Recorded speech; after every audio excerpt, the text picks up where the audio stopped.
Hello, नमस्कार, good morning. My self H D Vajpayee और मैं यूनिवर्स क्लासेस का ऑनलाइन टीचर हूँ और आप लोगों के समक्ष मैं एक नए वीडियो के साथ प्रस्तुत हुआ हूँ। और हिस्ट्री में मैं आपको गुप्ता पीरियड पढ़ा रहा था और गुप्ता पीरियड में मैंने बहुत सारी चीज़ों को आपके सामने प्रस्तुत कर दिया था और भी चीज़ें इसमें हैं जो मैं आप लोगों के लिए लाया हूँ और उनको समझने की कोशिश करिएगा आप लोग, है ना।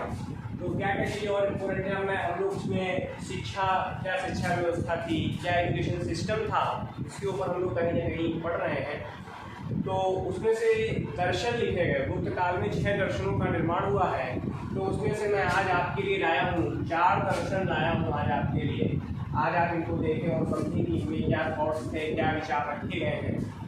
तो पहला जो हमारे सामने आता है सांख्य दर्शन आता है। पहला जो है नंबर फर्स्ट की अगर हम बात करें तो पहले हमारे समक्ष जो है वो सांख्य दर्शन की बात आती है। सांख्य दर्शन, इसके प्रवर्तक कपिल मुनि थे। इसके प्रवर्तक जो थे वो कपिल मुनि कहे जाते हैं। और प्रमुख पुस्तक जो है वो है सांख्यारिका। ध्यान रखिएगा, इसकी जो प्रमुख पुस्तक है वो है सांख्यारिका और इसकी रचना ईश्वर कृष्ण के द्वारा की गई है। इसकी जो रचना की गई है वो ईश्वर कृष्ण द्वारा की गई है। इसमें आत्मा की स्वीकृति मानी गई है। इसमें आत्मा की स्वीकृति जो है वो मानी गई है। यह जैन दर्शन से मिलता जुलता है। ठीक है, ध्यान रखिएगा, जैन दर्शन की तरह है। जैसे जैन दर्शन में भी आत्मा की बात स्वीकारी गई थी। मैं जब धर्म सुधार आंदोलन पढ़ा रहा था तो मैंने उस बीच में आपको बताई थी ये बात, ध्यान रखिएगा। तो उसी तरीके से इसमें आत्मा की स्वीकृति मानी गई है और यह जैन दर्शन से मिलता जुलता है। ध्यान रखिएगा, मैं आपको विशेष बात के ऊपर ध्यान दिलवा रहा हूँ कि आत्मा की बात मतलब आत्मा होती है, ये बात जैन धर्म स्वीकारता है। उस तरीके से सांख्य दर्शन के अंदर की आत्मा की स्वीकृति मानी गई है।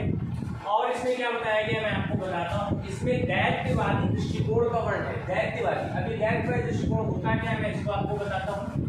मतलब पुरुष और स्त्री के संयोग से प्रकृति के विकास की बात को माना गया है। मतलब अगर प्रकृति का विकास होगा तो उसमें पुरुष और स्त्री के संयोग की बात कही गई है। बिना इन दोनों के संयोग से विकास नहीं हो सकता है। ठीक है ना, प्रकृति का विकास यानी नेचर का विकास असंभव है। इसके अनुसार पुरुष अर्थात परमेश्वर निर्गुण निराकार, मतलब ये एक पॉइंट और बताता है कि जो पुरुष है अर्थात परमेश्वर निर्गुण निराकार है और इसका वर्णन नहीं किया जा सकता। मतलब इसकी कोई सीमा ही नहीं, इसको वर्ण करना भी काफी मुश्किल। आगे चलता हूँ मैं। पुरुष जब जीव का शरीर धारण करता है, यानी जब आत्मा जीव रूपी शरीर का रूप धारण करती है और जीव स्वयं को कर्मों का कर्ता मान लेता है। मतलब वो ऐसा मान लेता है कि मैं ये सारे कर्म कर रहा हूँ। इस धरा पर आने के बाद हम जो कर्म कर रहे हैं वो ऐसा मान लेता है कि वह स्वयं इनको कर रहा है। तो और अज्ञानता के कारण भटकता रहता है कहीं न कहीं, ये उसकी अज्ञानता का कारण बन जाता है। जबकि प्रकृति में जो भी परिवर्तन होते हैं वे उसकी आंतरिक क्षमता को प्रकट करते हैं। मतलब सांख्य दर्शन के अंदर ऐसा कहना है कि वह स्वयं इन कर्मों का भोक्ता नहीं है, स्वयं इन कर्मों को करने वाला नहीं है, उसकी आंतरिक प्रतिबद्धता इन कर्मों को कराती है जिसके द्वारा शरीर और इस संसार का संचालन होता है। ठीक है, आगे चलते हैं। अगर हम नंबर 2 की बात करें तो हमारे पास आता है योग दर्शन। पहला हमने देखा है सांख्य दर्शन, जिसमें पुरुष और स्त्री के संयोग की बात का दर्शाया गया है। दूसरी चीज को अगर हम देखें ध्यान से, दूसरी चीज पर अगर हम ध्यान पर जाएं, दूसरी चीज पर अगर हम ध्यान दें, अगर हम इसके ऊपर का वर्ण देखें कहीं ना कहीं तो हमारे सामने आता है योग दर्शन। योग दर्शन के जो प्रवर्तक हैं वो पातंजलि हैं। जैसे ऊपर कपिल मुनि थे सांख्य दर्शन के, याद रखिएगा ये क्वेश्चन बहुत ज्यादा पूछे जाते हैं पेपरों में। योग दर्शन के जो प्रवर्तक हैं वो पातंजलि हैं। योग सूत्र की रचना की इन्होंने। क्या किया, योग सूत्र की रचना की। इन्होंने बताया कि जो पहले से प्राप्त है वही योग है। मतलब योग पहले से ही था, अनंत काल आदि काल से योग था, ऐसा इनकी संज्ञा है, ऐसा इनमें नॉलेज थी। योग के द्वारा इंद्रियों तथा चेतना को, अब योग अगर आप करेंगे तो जो आपकी इंद्रियां हैं, मानव शरीर में जो इंद्रियां कही जाती हैं, जिनसे हम हर चीज का स्वाद, श्वसन, ये सब चीज मतलब जिनसे हम अपने शरीर की बहुत सारी भौतिक चीजों का उपभोग करते हैं, तो किसके द्वारा करते हैं? इंद्रियों के द्वारा करते हैं। जैसे जीवा है ना, मन है, तो इंद्रियों की चेतना को नियंत्रित किया जा सकता है। मतलब इनको कहीं न कहीं फैलने से, अविस्तारित रूप से फैलने से इनको क्या किया जा सकता है? कंट्रोल किया जा सकता है, क्योंकि कहीं न कहीं ये हानिकारक होता है। इस प्रकार से योग नैतिक शारीरिक एवं मानसिक संयम का मार्ग है। अगर हम योग के मार्ग को अपना लेंगे तो हमारा शरीर संयमित हो जाएगा, मन कंट्रोल हो जाएगा, तो शरीर का अच्छे से विकास होगा और गलत तरीके की किसी भी कार्यों में हम लोग संलग्न नहीं हो पाएंगे। इसके प्रयोग से मनुष्य मानसिक चित्त के नियंत्रण को निकलकर, मतलब उन इंद्रियों के नियंत्रण से निकलकर, होता नहीं है कि जैसे किसी ने रसगुल्ला देखा तो जबान में पानी आना शुरू हो गया, तो ये मन कैसे कंट्रोल हो? तो कहीं ना कहीं इसको योग के द्वारा करना संभव है। तो मनुष्य मानसिक चित्त के नियंत्रण से निकलकर स्वयं उसे अपने नियंत्रण में कर सकता है, स्वयं उसे अपने नियंत्रण में कर सकता है। ठीक है ना, आगे चलते हैं, न्याय दर्शन को देख लेते हैं। ठीक है ना, अब न्याय दर्शन क्या है? न्याय दर्शन के प्रवर्तक जो हैं ये अक्षपाद गौतम थे। न्याय दर्शन के जो प्रवर्तक थे वो अक्षपाद गौतम कहे जाते हैं। यह तर्क पर आधारित दर्शन है, मतलब इसमें तर्क दिए गए हैं और फिर उनको डिफाइन किया गया है। यह उपवर्ग शब्द के द्वारा मोक्ष की व्याख्या करता है। मतलब जो मोक्ष वर्ड है, मोक्ष शब्द का जो यूज है न्याय दर्शन के अंदर उपवर्ग के तौर पे किया गया, मतलब मोक्ष की जगह पर उपवर्ग को लिखा गया है।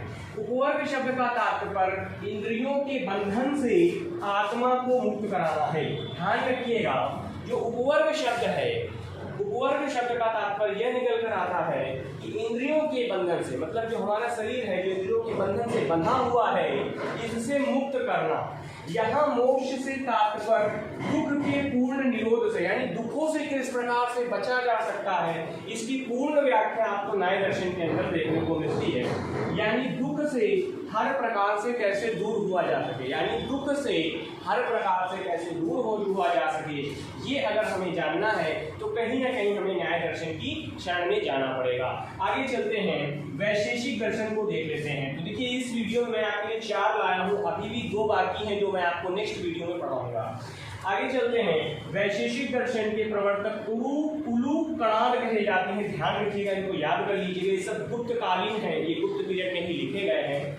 जिनके अनुसार विश्व का निर्माण पृथ्वी, अग्नि, वायु एवं जल से हुआ है। मतलब जो उलूक कणाद ऋषि जो हैं, इन्होंने ये बताया कि इस पूरी सृष्टि, इस पूरी धरा, इस पूरे विश्व का निर्माण पृथ्वी, अग्नि, वायु और एवं जल से हुआ है। तो ये बात हमारे समक्ष प्रस्तुत की थी उलूक कणाद ने। ध्यान रखिएगा, ये बात हमारे साथ प्रस्तुत की थी उलूक कणाद ने। ठीक है, आगे चलते हैं। तो इस तरीके से हमने देखा कि सांख्य दर्शन जो है ये प्रकृति की बात करता है, योग दर्शन इंद्रियों के नियंत्रण की बात कहीं ना कहीं करता है, न्याय दर्शन मोक्ष की अवधारणा को प्रस्तुत करता है उपवर्ग शब्द के माध्यम से, और वैशेषिक को देखें तो इसके रचनाकार उलूक कणाद है, जिन्होंने बताया कि इस विश्व का निर्माण जो है वो पृथ्वी, अग्नि, वायु एवं जल से हुआ है। ठीक है, और मैं आज आपको बताता हूँ कि मैंने गुप्तकालीन षट दर्शन में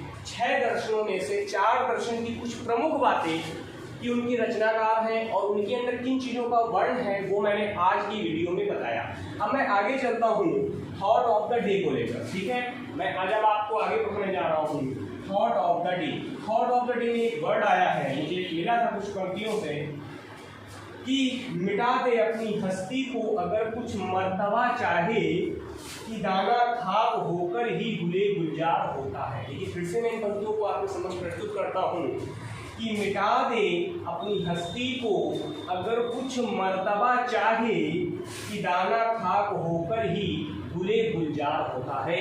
अब एक बात को समझिए, जैसे कि एक बीज होता है, जब वो बोया जाता है तो क्या पता होता है कि वो बहुत बड़ा पेड़ बनेगा, लेकिन जब वो पेड़ बन जाता है यानी एक विशालकाय वृक्ष बन जाता है, पेड़ कहना तो गलत रहेगा, विशालकाय वृक्ष मान लेते हैं, अब विशालकाय वृक्ष बन जाता है। अब अगर हम उस बीज को ढूंढें जिससे वो पेड़ या वृक्ष तैयार हुआ है तो क्या वो हमें मिलेगा? नहीं मिलेगा।